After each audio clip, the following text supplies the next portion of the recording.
Жестока дебата во грчкиот парламент за ратификација на протоколот за пристапување на Македонија во НАТО. И покрај тоа што е јасно дека мнозинството е обезбедено, претениците на Нова демократија и останатите партии кои не го поддржуваат Преспанскиот договор имаат интензивна расправа во Собраницката сала. Во исчекување се говорите на Ципрас и опозиционерот Мицотакис. Во меѓувреме надлежниот за надворешна политика на опозицијата Јоргос Комуцакос веќе изјави дека неговата партија нема да гласа и дека во иднина ќе го задржи правото на вето при отворањето на поглавијата за преговори со Европската унија.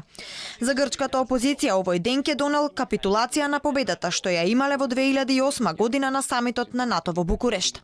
2013. Денеска за Грција се затвора еден историски циклус од 11 години што почна со гордост, а завршува со капитулација. Тоа што започна во 2008 година на НАТО самитот, кога премиерот Караманлис, министерката за надворешни работи Бакојани, луѓето кои до крај дадоа отпор на силните притисоци да се согласат за членството на Скопје во НАТО. Тогаш Грција обезбеди својата позиција. Нема решение, нема покана. Го предадовте немокното оружје со вештачко мнозинство. Сега го обезбедуваат тоа членство.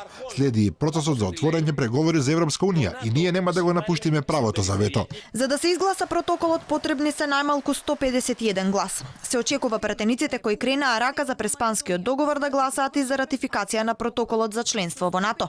Овие 153 претеници вечерва ќе ја заокружат и последната обврска на Грција од процесот за промена на името. Според председателот на парламентот Никос Вуцис, дебатата ќе биде завршена околу 19 часот и ќе се почне со пребројување на гласовите. По гласањето Преспанскиот договор ќе влезе на сила, а земјата ќе добие ново име – Република Северна Македонија.